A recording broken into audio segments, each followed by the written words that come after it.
Are you in Elo Hell? Despite what many may say, Elo Hell does indeed exist. But you may be asking yourself, what even is Elo Hell? And how do people get stuck in it? In a technical sense, Elo Hell is basically just the skill cap of any certain player. It could be in Diamond, Plat, Gold, Grandmaster, Eternity, or one above all. However, this should not demotivate the player from trying to improve and get better at the game if they really do want to climb up in the ranks. Here are some tips on how to climb out of Elo Hell. I've been told I like femboys, they say that's kinda gay, but AIDS be fucking with daddy. You think that shit's okay? Number 1. Self-accountability. Sometimes you need to accept that you are the reason why your team lost and you have to take it on the chin. It's not a bad thing. People have bad games all the time. You just have to be the bigger person and learn to improve on that mistake that you made in that game. And the first step to improving is seeing what you need to improve, whether it be game sense, mechanics, positioning, shit like that. Once you have that mastered, you can finally work on those edges and become an overall better player. And as you become a better player, you'll climb up through ranks that much faster.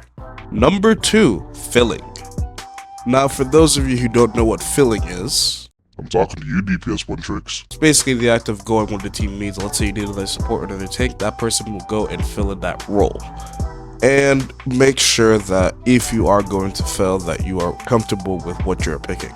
You may feel like you have to fill all the time, and that's the mentality that you should not have. If you are going to fill or you have to fill, make sure that you are comfortable and confident that you can play at that character at that level or at least one subdivision tier below that level. It's important not to become bitter by always having to fill. You may have to fill in 10 games in a row, but you might have that one game where you get to play DPS. I know it seems unfair, but trust me, filling is going to allow you to win more games than the average player that just one tricks a symbol pool. So talk about you, DPS One Tricks. Number 3. A strong mental. Losing sucks. But you know what sucks worse? Loss streaks. These loss streaks that happen may tank your mental out pretty fucking quickly. So it's important to keep a cool and steady head. One thing that I would not advise is tilt queuing, which is basically queuing when you're already in a bad mood from a loss or maybe a loss streak. If you ever feel yourself mentally boomed out, I suggest you take a break from the game. If you do tilt queue, you're going to be more irritable, you're going to be more toxic to your teammates unnecessarily, and you're probably going to perform even worse than you already are.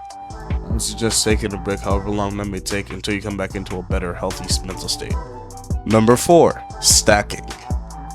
One of the issues that solo queuers have to contend with, including myself, is the lack of communication and coordination. If you stack, this problem is going to be removed instantaneously since you can reliably comp to your teammates and you guys have good chemistry already. And since you reliably have reliable teammates, you have less chance of getting donkeys on your team. And you are also able to make use of the synergies that the game has, and some of them which are really OP.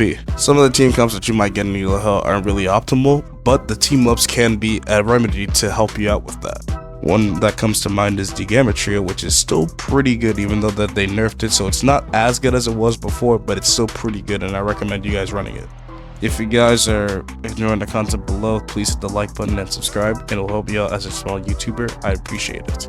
All these tips are hinged on one thing, you. You need to be able to be consistently carrying in all the games that you play. And yes, you can carry on support and tank. You can even carry much harder on support and tank. And remember, before you are ever going to rank up, you need to accept this. You need to be a better player before you rank up. And if you are at Elo Hell, hopefully this video has helped you get some introspection or allow you to have a better head on your shoulders. Hey, it may even help you get to that rank that you want to get to so bad. Anyway guys, thank you for watching the video. I have been Blue Method, and I will see you guys out.